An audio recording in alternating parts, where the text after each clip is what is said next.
शांत रात। आप सोच रहे होंगे कि सब कुछ सामान्य है, लेकिन इस कहानी में कुछ ऐसा है जो आपकी धड़कनें बढ़ा देगा और आपकी नींद उड़ाने की ताकत रखता है।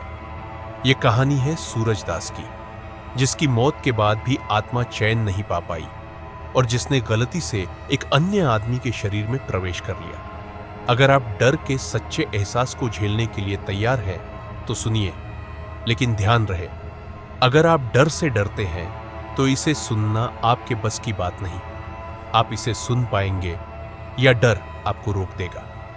रात के 2 बजे सूरज अचानक सड़क पर गिर पड़ता है। सिर में जोर का दर्द, शरीर थकान और दर्द से कांप रहा है। पास में खड़ी गाड़ियां और सुनसान सड़क में वह समझ नहीं पाता कि क्या हो रहा है। अचानक एक अजनबी आता है और मदद की पेशकश करता है।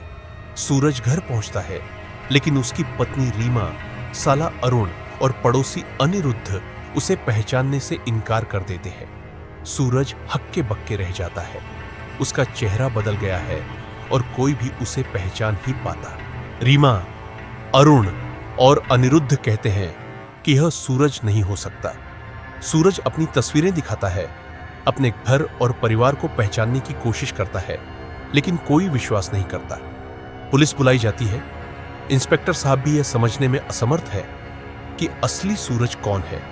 सूरज अपनी पहचान साबित करने की कोशिश करता है, लेकिन कहानी उलझती जाती है और रहस्य और गहरा हो जाता है। दरअसल असली सूरजदास की मौत उसी रात जंगल में हुई थी। एक तेज गाड़ी ने उसे टक्कर मार दी और वह वहीं मृत हो गया। अजय, जो उसी समय जंगल से गुजर रहे थे, थके हुए और परेशान, वहीं रुके। उन्होंने सूरज का शव देखा और भाग गए, लेकिन कुछ अजीब हुआ।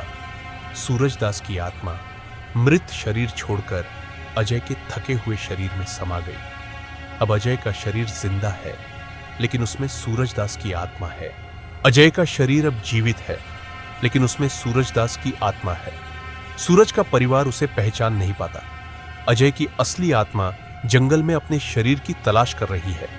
सूरजदास की आत्मा फिर भी दर्द महसूस करती है, वही दर्द जो मृत्यु के समय हुआ था। वह समझता है कि अगर वह किसी तरह अपने परिवार को सच बता सके तो वे उसे पहचानेंगे।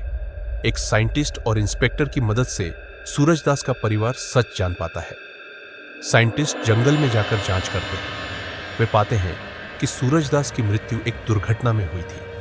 अजय का शरीर सुरक्षित था, लेकिन थकान और नींद के कारण उसकी आत्मा और शरीर का संबंध कमजोर था। सूरजदास की आत्मा वहां प्रवेश कर गई। धीरे धीरे अजय और सूरजदास की आत्मा अपने अपने शरीर में लौटते हैं।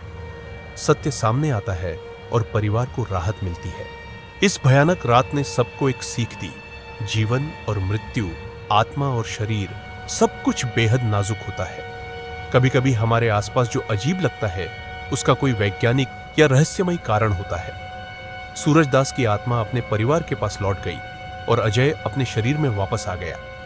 लेकिन यह कहानी याद दिलाती है कि मौत और जीवन के बीच का अंतर कभी कभी सिर्फ एक कदम का होता है। अगर आपको यह कहानी पसंद आई तो लाइक करें, शेयर करें और सब्सक्राइब करना न भूलें। और भी डरावनी और रहस्यमयी कहानियों के लिए जुड़े रहें।